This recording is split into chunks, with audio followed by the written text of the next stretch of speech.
Hi everyone. Thank you for taking the time to look at our website. Our group is focusing this week on authentic leadership and the importance of this style in the professional world today. And as different work environments are changing and growing, we just wanted to recognize the importance of this leadership style and just dive a little bit deeper into the meaning of authentic leadership. And in case you guys missed any information, this is all on the website, and I'm just referencing the textbook right now. So, authentic leadership, when I think of the phrase, I think of someone that's genuine and real, and I think if we think deeply into our lives, we're all able to recognize individuals that have this genuine and real ability to just lead different groups of people. And so in the textbook, it talks about intrapersonal perspective and interpersonal process. And intrapersonal focuses closely on the leader and what's going on inside the leader, emotionally and physically. And so this definitely impacts the ability to lead authentically. But then a second way of looking at it is interpersonal process, and this is looks at the leadership and a relationship with others, and talks about how authenticity is a result of interactions between leaders and followers. And so I think it's just really important to recognize these two different forms of leadership within authentic leadership, and think about how both intrapersonal and interpersonal can greatly affect this leadership style. But moving on further in the chapter, in chapter 9, the author talks specifically about two different approaches, and that is the practical approach and the theoretical approach. And so based on the practical approach, Northhouse talks about this researcher, Bill George, and he talks about five different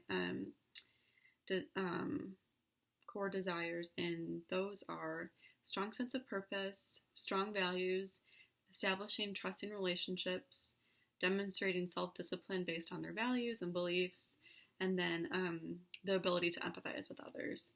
And so that's kind of just a little bit of an overview on the practical approach, and there's also more information on the website if you're interested about that. But then the author talks more about those values and how they impact an individual's ability to lead authentically. And then next, the author talks about the theoretical approach, and this is different from the practical, where it's more of like a theory-based method.